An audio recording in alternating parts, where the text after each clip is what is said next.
Hi guys, कसे आहे तुम्ही सगळे? मी आली आहे डी मार्ट शॉपिंग करायला. आता शॉपिंगमध्ये मी काय काय घेणार आहे हे तर तुम्हाला पुढे माझ्या व्हिडिओमध्ये पाहायला भेटणारच.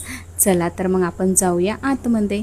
आतमध्ये गेल्यानंतर मला माहीत पडलं की इथे शूट वगैरे करू देत नाही, म्हणून माझ्याकडून जेवढं जमेल तेवढं मी तुम्हाला नक्की दाखवायचा प्रयत्न करेल. आणि या काउंटरला आपल्याकडे जे काही सामान असते ते तिथे जमा करावं लागते.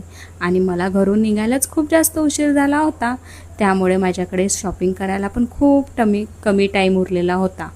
कमी टाईम असल्यामुळे मी विचार केला की राशन वगैरे तर आपण नंतर घेऊया, आधी जाऊया सेकंड फ्लोअरला गेल्यानंतर तिथे खूप काही गोष्टी घेण्यासारख्या होत्या, म्हणून मग मी तेच बघत होती. आणि मला हे डब्यांचे सेट खूप जास्त आवडले होते. तुम्ही बघू शकत असाल की खूप प्रिंटमध्ये, खूप जास्त वेगवेगळ्या प्रिंटमध्ये आणि लहान मोठे आपल्याला जसे पाहिजे तसे होते. आणि मला ते बघून विचार करत होते मी कोणते घ्यायचे आणि कोणते नाही, म्हणून मी तेच बघत बसली होती. त्यानंतर मला इथे 39मध्ये ऑफरसुद्धा दिसला होता छोट्या डब्यांवर, आणि ते सुद्धा मला आवडले. मग गेली बेडशीट वगैरे घ्यायला, कारण की मला बेडशीटसुद्धा घ्यायच्या होत्या. मग इथे पण खूप जास्त प्रिंट आणि खूप जास्त कलर्स वगैरे होते. आणि ही बेडशीट जी बघत असाल ही मला खूप आवडली माझ्या बेडरूमच्या बेडसाठी. मग ही सुद्धा आम्ही घेऊन घेतली. आणि डीमार्टला गेलो की आपल्याला एक वस्तू नाही आवडत, खूप काही वस्तू आवडतात. आणि नेहमीच माझ्यासोबत असंच होत असते, मी एक वस्तू घ्यायला जाते आणि 4 वस्तू घेऊन येते.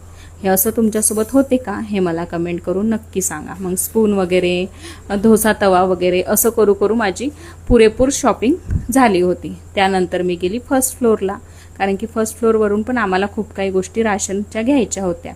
आणि तिथे अगरबत्ती वगैरे त्याच्यावर पण खूप छान ऑफर होता, मग ते वगैरे पण आम्ही घेऊन घेतलं. आणि एवढी झाली माझी शॉपिंग, तुम्ही बघू शकत असाल. आणि मग यांना म्हटलं तुम्ही बिल वगैरे तुम्ही करा, कारण की बिलिंग पैसे ते यांनाच द्यायचे आहे ना, आपलं काम आहे फक्त शॉपिंग करायचं, पैशाचं ते बघत बसतील. म्हणून मग छान अशी शॉपिंग वगैरे झाली आणि मग आम्ही निघालो घरी जायसाठी. आणि तुम्हाला माझे व्हिडिओ वगैरे आवडत असतील तर मला लाईक, फॉलो, शेअर करायला विसरू नका. चला तर मग भेटूया आपण उद्या छान